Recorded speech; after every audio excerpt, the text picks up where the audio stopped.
사랑하는 성도 여러분, 어제 하루도 주의 은혜 가운데 평안하셨습니까? 2020년 12월 29일 매일 성경 말씀 묵상 시간입니다. 다 같이 사도신경으로 신앙 고백하며 오늘 말씀 묵상 시간 함께 시작하겠습니다. 나는 전능하신 아버지 하나님 천지의 창조주를 믿습니다. 나는 그의 유일하신 아들 우리 주 예수 그리스도를 믿습니다. 그는 성령으로 잉태되어 동정녀 마리아에게서 나시고 본디오 빌라도에게 고난을 받아 십자가에 못 박혀 죽으시고 장사된 지 사흘 만에 죽은 자 가운데서 다시 살아나셨으며 하늘에 오르시어 전능하신 아버지 하나님 우편에 앉아 계시다가 거기로부터 살아있는 자와 죽은 자를 심판하러 오십니다. 나는 성령을 믿으며 거룩한 공교회와 성도의 교제와 죄를 용서받는 것과 몸의 부활과 영생을 믿습니다. 아멘. 오늘 우리가 함께 읽을 기록된 하나님 말씀은 창세기 제33장 11절에서 마지막 20절까지의 말씀입니다. 창세기 제33장 11절에서 마지막 20절까지의 말씀입니다. 하나님이 내게 은혜를 베푸셨고 내 소유도 족하오니 청하건대 내가 하나님께 드리는 예물을 받으소서 하고 그에게 강권함에 받으니라. 에서가 이르되 우리가 떠나자 내가 너와 동행하리라. 야곱이 그에게 이르되 내 주도 아시거니와 자식들은 연약하고 내게 있는 양떼와 소가 새끼를 데리고 있은즉 하루만 지나치게 몰면 모든 떼가 죽으리니 청하건대 내 주는 종보다 앞서 가소서. 나는 앞에 가는 가축과 자식들의 걸음대로 천천히 인도하여 세일로 가서 내 주께 나아가리이다. 에서가 이르되 내가 내 종 몇 사람을 내게 머물게 하리라.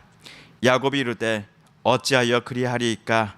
나로 내 주께 은혜를 얻게 하소서 하매 이날에 에서는 세일로 돌아가고 야곱은 숫곳에 이르러 자기를 위하여 집을 짓고 그의 가축을 위하여 우릿간을 지었으므로 그 땅 이름을 숫곳이라 부르더라.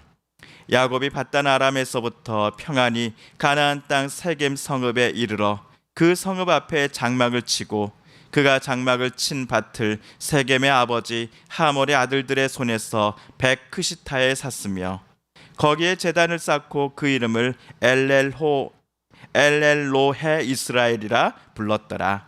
아멘.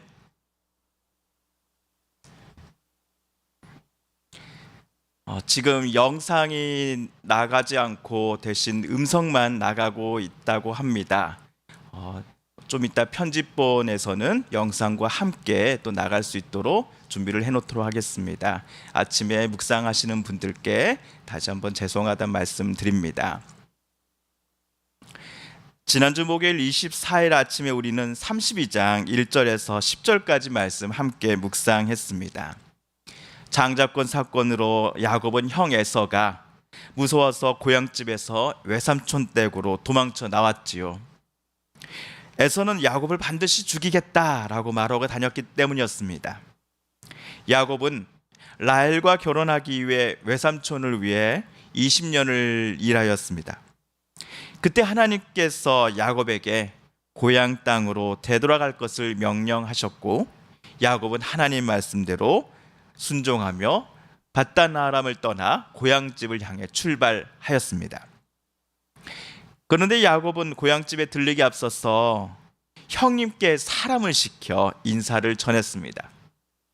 사실 자기를 향한 형님의 마음이 풀어졌는지를 아직 모르는 이상 부모님께 인사만 드린 후 형님의 손길이 닿지 않는 곳으로 이동하는 게 야곱에게는 더 나은 선택이지 않았을까요? 그럼에도 야곱이 형님 에서를 피하지 않았던 이유는 에서에게 진심 어린 사과를 하기 위해서였습니다. 20년의 시간 동안 야곱은 변했습니다. 잔 꽤 많고 사기치는 데 익숙했던 그가 라반 밑에서 힘든 일들을 겪으면서 자신의 옛 어리석었던 과거를 되돌아보고 반성하게 되었습니다. 그가 형님에게 얼마나 큰 상처를 줬는지를 20년의 시간 동안 야곱은 깨달을 수 있었습니다. 그런데 변한 것은 야곱만이 아니었습니다. 에서도 변하였습니다. 동생을 향한 분노와 적개심, 그리고 원수를 반드시 갚겠다라고 하는 살기 어린 마음들이 어찌된 일인지 에서에게서 더 이상 보이지 않게 되었습니다. 에서를 다시 만난 야곱도 깜짝 놀랐습니다.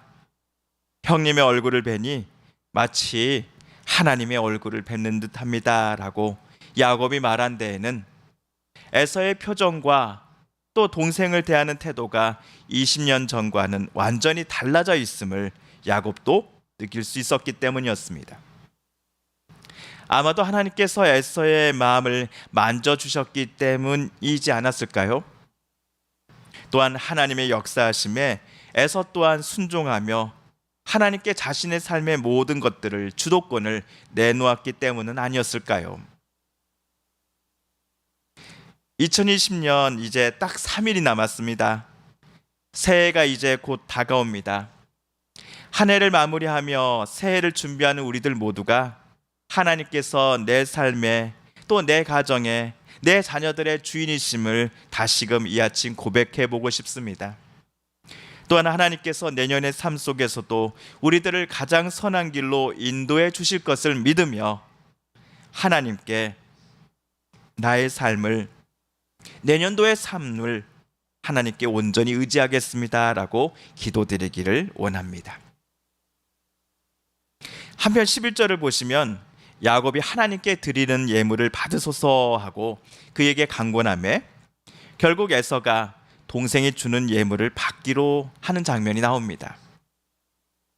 우리말 성경이 예물로 번역한 히브리어 원어 성경의 단어는 베레카입니다. 베레카. 그런데 이 베레카라는 단어를 아버지 이삭이 형 에서에게 이런 말을 할 때 쓰인 바 있습니다. 창세기 27장 35절인데요. 이삭이 이르되 내 아우가 와서 속여 내 복을 빼앗았도다. 형이 마땅히 받아야 할 복을 동생이 가로챘던 것입니다. 여기서 우리말 복으로 번역된 단어도 히브리어 베레카입니다. 그렇다면 오늘 20년 만에 형과 동생의 재회에서 야곱이 형님에게 전했던 것은 단순히 가축 550마리가 아니었습니다. 오늘 야곱은 20년 전 그가 거짓과 사기를 쳐서 형으로부터 억지로 빼앗았던 장자만이 받을 복을 형님께 반납하고 있는 중입니다. 원래 마땅히 받아야 할 에서에게 복을 야곱은 되돌려 주고자 했던 것입니다. 물론 장자권은 사람이 마음대로 다른 이에게 넘길 수 있는 것 절대로 아닙니다. 장자로서의 복을 준비하시는 분은 바로 여호와 하나님뿐이시기 때문이지요.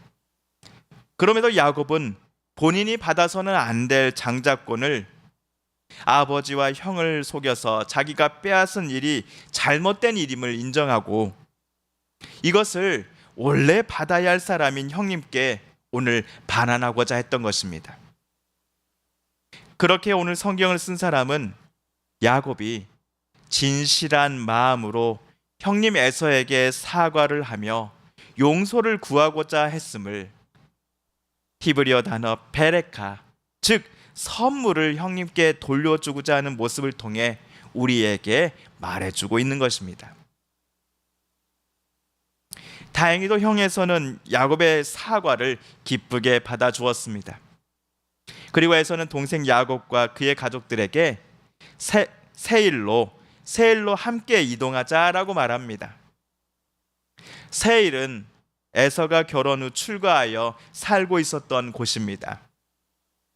이번 에서의 제안은 그가 야곱을 진심으로 용서했기에 가능한 제안이었을 것입니다. 에서가 미리 털을 닦아 놓은 세일에서 형제가 함께 살면서 여생을 보내자꾸나 라는 마음으로 형 에서는 야곱에게 오늘 말하고 있습니다. 그런데 형님의 제안에 야곱은 이렇게 대답합니다. 14절과 15절입니다. 청하건대 내 주는 종보다 앞서가소서. 나는 앞에 가는 가축과 자식들의 걸음대로 천천히 인도하여 세일로 가서 내 주께 나아가리이다. 에서가 이르되 내가 내 종 몇 사람을 내게 머물게 하리라. 야곱이 이르되 어찌하여 그리하리이까? 나로 내 주께 은혜를 얻게 하소서 하매, 에서가 동생아 어서 가자, 내가 앞장설게 라고 말하자 야곱은 아니 형님, 여기까지 저희들이 오느라 너무 지쳤습니다. 그런데 곧바로 출발하면 우리들 죽습니다. 너무 힘듭니다 라고 대답을 합니다. 그러자 에서가 그럼 아무래도 좀 힘들겠지?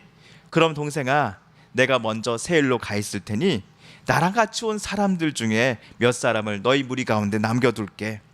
며칠 후 출발할 때에 그들이 세일로 가는 길을 안내해주고 너희들을 지켜줄 거야 라고 말합니다. 하지만 야곱은 아이고 형님, 안 그러셔도 됩니다. 저희가 다 알아서 가겠습니다. 형님네 분들도 힘드실 터인데 여기 남겨두지 마시고 어서 형님과 함께 출발하시지요 라고 손살을 치며 대답을 합니다. 성도 여러분, 방금 야곱의 대답을 들어보실 때 야곱은 형님을 따라 세일로 이동하기를 마음에 들어 했던 것일까요? 아니면 껄끄러워했던 것일까요? 아무래도 형님과 함께 세일로 가는 것이 껄끄럽고 부담스럽기에 방금처럼 야곱은 대답했을 것 같습니다. 실제로 에서가 자기 사람들과 함께 야곱보다 먼저 자기 집 세일로 출발하였을 때 17절을 보시면 야곱은 세일로 내려가지 않았지요. 대신 숫곳이라는 곳으로 이동을 합니다. 지도를 보시면 에서는 남쪽 끝으로 내려가는 반면 야곱은 브누엘이라는 곳에서 왼편에 있는 숫곳으로 이동해 버립니다. 어떤 이들은 이번에 또 야곱이 형님을 속인 것 아니야? 라고 말하기도 합니다. 야곱의 외삼촌이며 동시에 장인어른인 라반과 길르앗 라본에서 상호 불가침 조약 같은 것을 체결하지 않았을 뿐이지 야곱과 에서는 서로 각자의 길을 가자라고 결의한 것 같다라는 것이 학자들의 생각입니다. 물론 야곱이 형님 가까이에서 함께 마을을 이루고 사는 것이 부담스럽기에 세일로 야곱은 따라 내려가지는 않았을 것 같습니다. 하지만 형님에 대한 부담감보다도 야곱이 숫곳을 거쳐 오늘 가나안 땅 세겜으로 이동하였던 가장 큰 이유는 하나님의 명령에 야곱이 순종하기 위해서였습니다.